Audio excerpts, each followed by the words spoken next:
There's so much interesting landscape. You could do a lot here. The property has become very, very attractive to many movie producers. We have festivals coming in, we have Tough Mudder, we have endurance races of all sorts. We did Tomorrow World for 3 years. Our bread and butter is equestrianism. We're very proud of that. They're our sort of our flagship events. We have about 50 competitions a year. What we're trying to do is to create raving fans. And that is something that we've done, and we bring lots of people here for different reasons. Obviously the biggest reason being the horse community, and they absolutely love the fact that we share this piece of beautiful nature.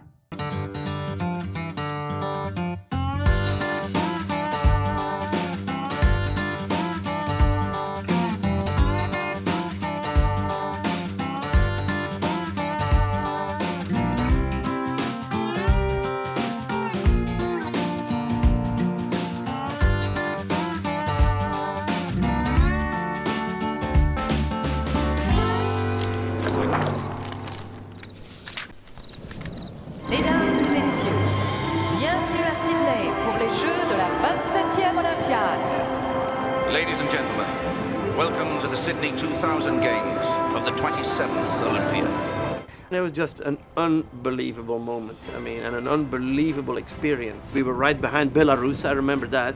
La Belgique. Belgium. We came out of that tunnel, and all of a sudden there you are, and they announced Belgium, and you wave at everybody, and 3 billion people are watching, and it's just an incredible feeling.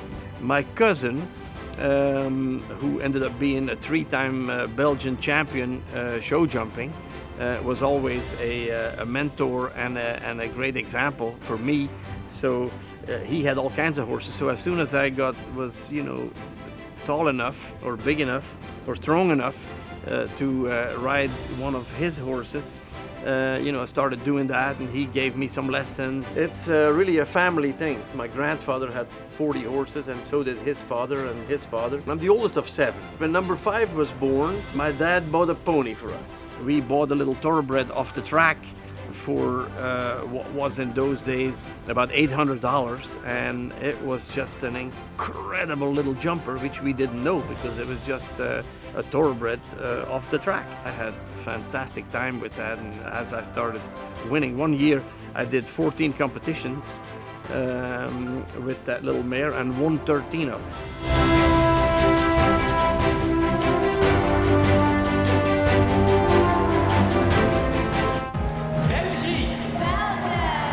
So after Sydney then, I felt like I could keep on doing this. I set my sights on London, 2012. I had 2 really, really, really nice horses, worked them very nicely, qualified both of them, and then I got selected. I was the 3rd oldest athlete, of the whole games. Well, now one of the oldest riders in the eventing discipline. He rides for Belgium. He lives in the United States of America. It is Carl Bouckaert. He's won European team medals.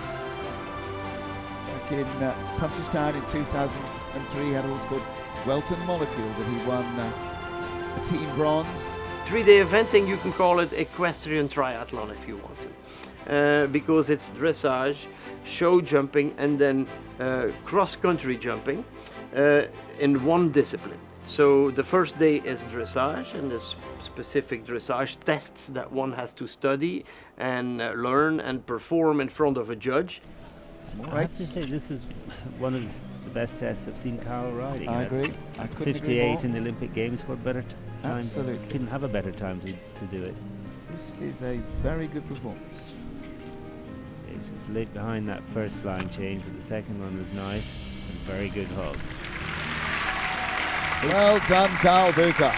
That was an incredible experience. And I've always loved the sport of 3-day eventing. At first, like with my little grey mare, I only did show jumping, but then I gradually went into the cross-country jumping. Away goes Carl Bouckaert of Belgium.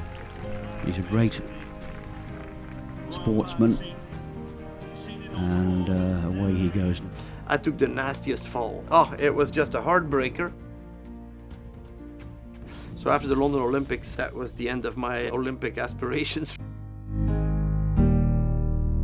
I've always loved land, and of course for cross-country jumping you need lots of land. We had a beautiful farm in Chatsworth, Georgia. I met a couple in Sweetwater, Tennessee, and started talking to them, and we talked about them possibly moving to our farm, and the lady was a really good rider, and I talked to her about possibly riding a couple of horses for me and helping me become a better competitor. And her husband was a really good course designer, for outdoor jumping, cross-country jumping.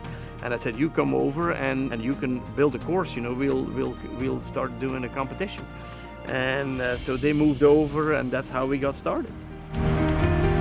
Gradually, I got to know Mark Phillips, the former husband of Princess Anne of Britain. And Mark Phillips became a course designer, and he did our course design for a long time, and we ended up doing the Pan American Games, and it was a great success. We had a wonderful time doing that. So we became therefore a very well respected site and had many really good competitions in Chatsworth.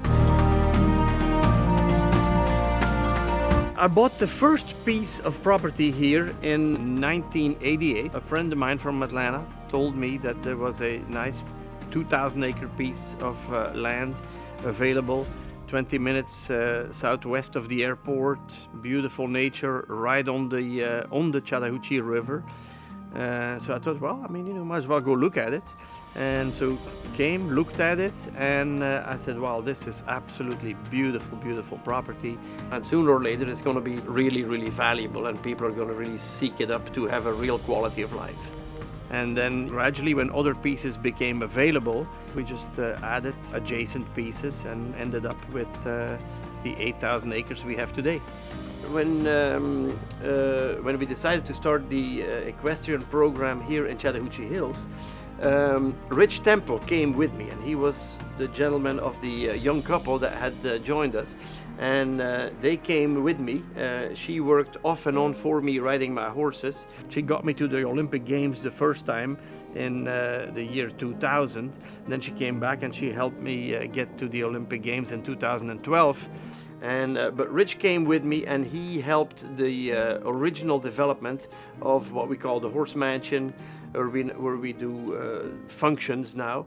And he also developed the whole competition venue, 240 stalls, 3 pods of 40 and 6 pods of 20, so in total 240 permanent stalls, with a beautiful layout of 2 large Grand Prix arenas, and next to those 2 Grand Prix arenas, a warm-up arena, smaller warm-up arena by each of the big arena. We started the eventing program when Rich was still here, and then Rich left, and then Hugh came, and then Hugh has built it out to a world-class facility.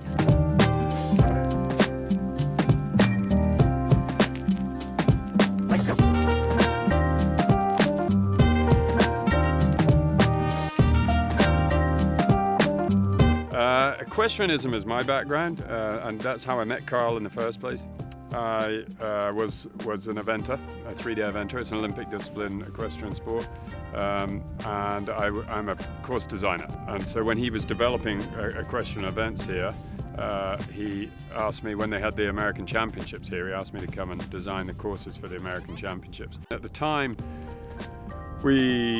probably neither of us thought there was the scope to do what we're doing now with the property. It was just develop what we already have, and we're continuing to develop what we already have. This is one of those very rare opportunities where you have to curb your enthusiasm. A designer here could, if they wanted to, get very carried away. There's so much interesting landscape. There's obviously features like this big horse mansion that we're sitting at here to incorporate into the course where possible. So you could do a lot here, and the beauty of that is we run a number of horse events here a year, and it means I can vary it up a lot. I can have a very different look in May to the event that we run in April. So the competitors keep coming back because there is the variety, and they know there's going to be a variety here.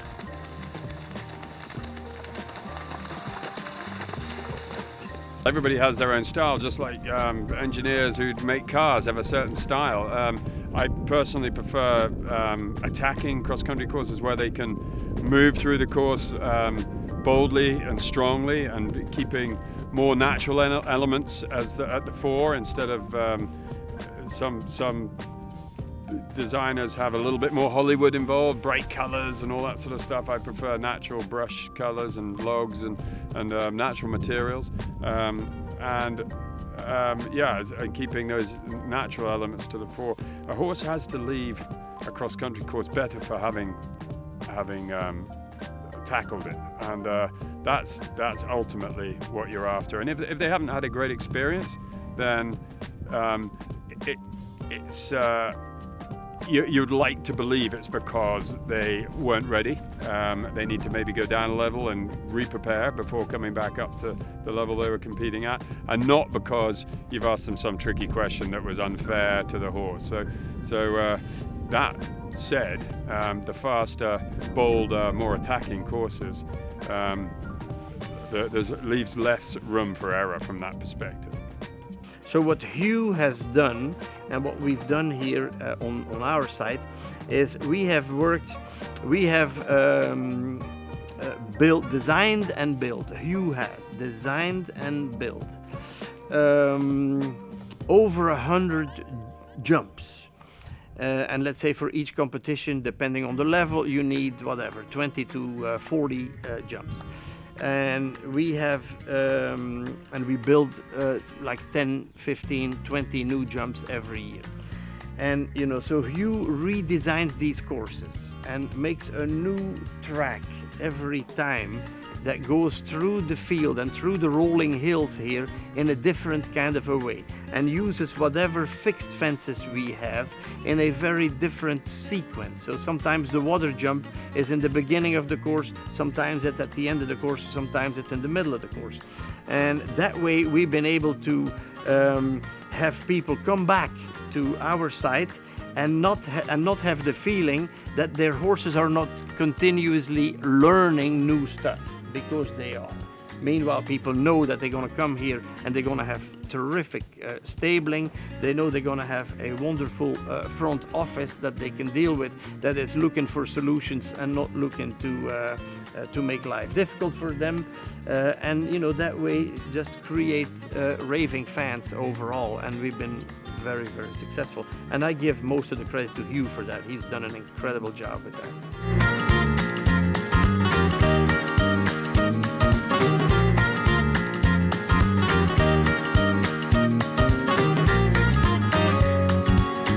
The beauty of all Olympic equestrian sports, anyway, is that it's men against women, boys against girls, and it's all ages. And so you can be Jemima Clifford-Clark, age 15, competing against an Olympic champion. It's very, and the horses are graded as opposed to the riders. So there's some grading of the riders, but every top rider has to bring their young horses through. So they're bringing their young, inexperienced horses through, and the sort of teenage guys and girls who have got the thrill of competing against an Olympic champion. That's what's great about our sport. It starts at a very young age, and you can show athleticism just like in any sport in your teens and go on and be. It probably, I wouldn't say it takes more, because I think if you're a soccer player or a baseball player, it takes a lot of hard work and a lot of time to get to the top of the sport and then to get selected on a team. My parents were both team riders. They were both on the British team in various times, and so I was born traveling around in the back of a horse float competing. So I had little ponies from a very, very young age. Was riding around when I was 3, and it went on from there. Great. We have a very good pony club system in the UK, which isn't quite so evolved over here or advanced over here, and so I had a huge amount of fun and gained a lot of experience up through my mid-teens with pony club.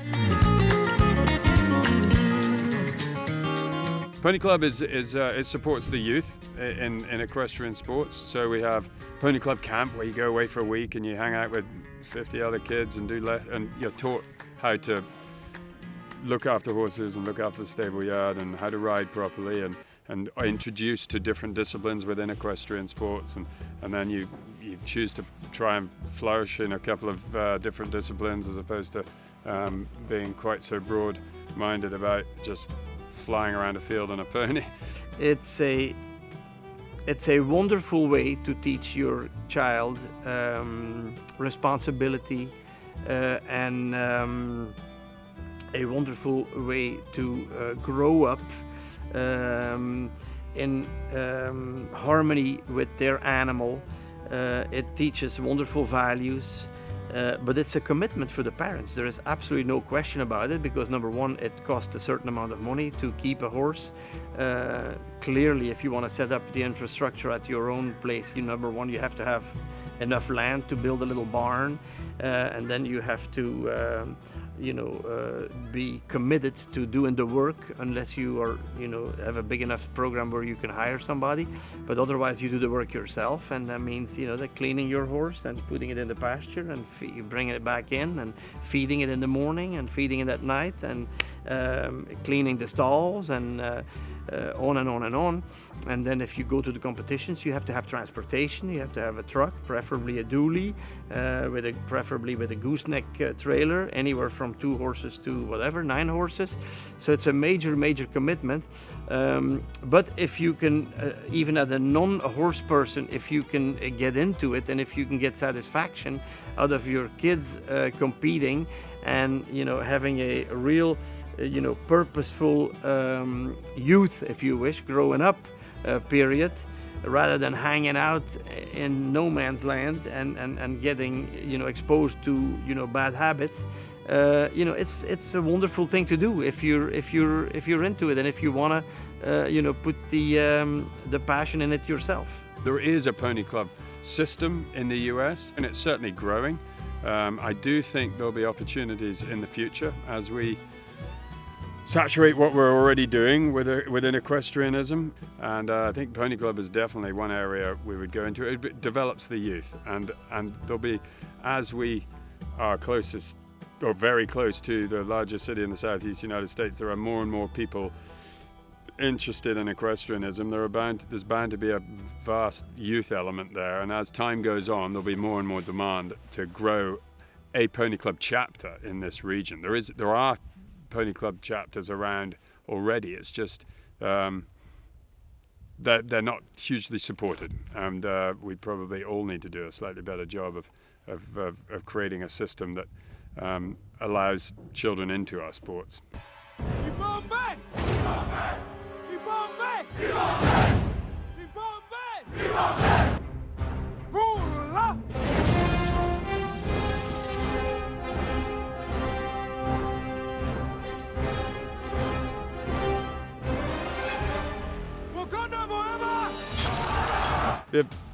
The focus has always been on Carl being an equestrian and this being an equestrian-based property. It just is important to let people know that there are many other activities that happen out here. This is not just a rich man's paradise that only horsey people get to come and visit.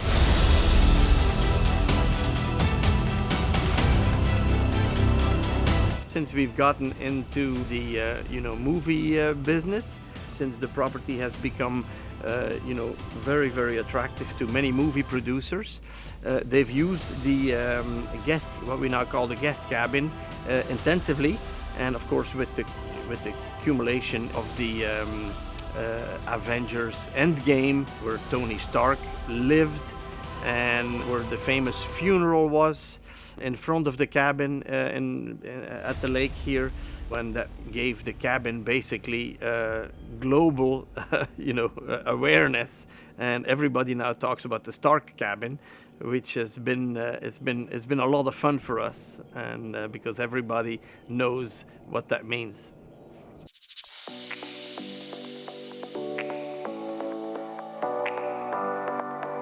In 2012 we had a music festival here with several groups and a couple of stages. I think it was a main stage and maybe one smaller stage, and it was a good success for the first year. obviously it takes a while to get something like that going. But then after that first year, we immediately were able to attract the people from Tomorrowland in Belgium. And I had a really good friend in Belgium whose son-in-law was the founder of Tomorrowland in Belgium. They were very excited, and within 3 months we had an agreement, and they came here. They couldn't call it Tomorrowland because that is a registered name for the Disney company, so they called it Tomorrow World, and so we did Tomorrow World for 3 years.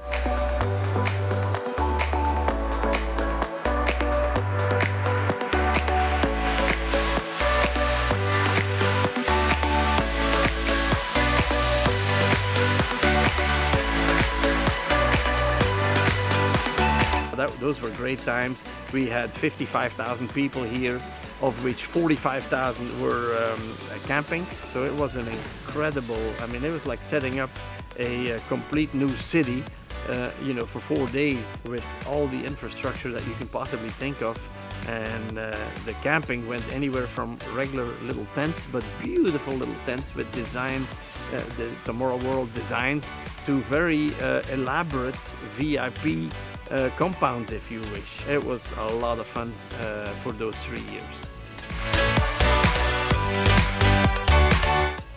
It's keeping our bread and butter is equestrianism. That's 60% of our revenue is equestrianism. So you've got to keep, we want to keep those people happy. We want to keep everybody happy, but there's always a balance, isn't there? So making sure the competitors stay happy and they're not disgruntled because they don't get to use certain parts of the property when they come here because there's a movie shooting or because there's an endurance race setting its courses up or something like that. So we have to strike a balance, and what I do have here is, with the amount of events we run of all natures, all the different verticals, is an amazing volunteer base. We have a lot of people that help out, a lot of people that love this facility and love this place, and that really helps, because you can't just bounce from week to week to week with so many different activities going on without a lot of local support.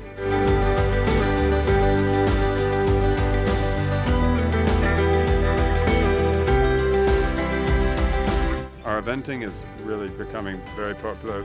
The 100 jumper shows are increasingly popular, and with that comes a migration of people to the community. So there are more and more equestrians moving to our area, to within the Atlanta metro area, and so more and more are coming to compete here. So I do think as a future, it's bright.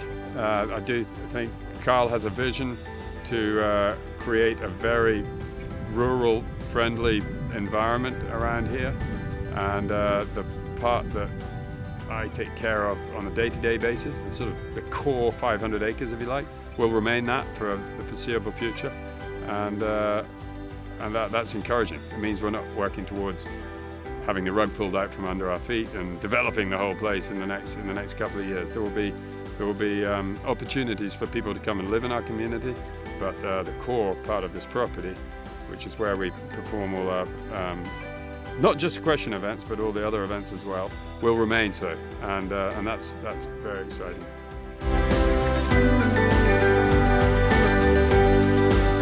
As wonderful as it is to be able to buy a beautiful, beautiful piece of nature, it is infinitely more satisfying to be able to share it with the world. And that is something that we've done, and we bring lots of people here for different reasons. Obviously the biggest reason being the horse community, and they absolutely love the fact that we share this piece of beautiful nature with them. But also the movie people, also people like Tough Mudder that come here, also the concert people that come here and they say, wow, how wonderful that we can do our beautiful concert, in conjunction of this incredibly beautiful piece of nature. And just to see tens of thousands of people going away from here with a full and warm feeling and a happy heart, if you wish, it's just wonderful to see for me, rather than just keep this property incognito and just egotistically for myself. That would be bad.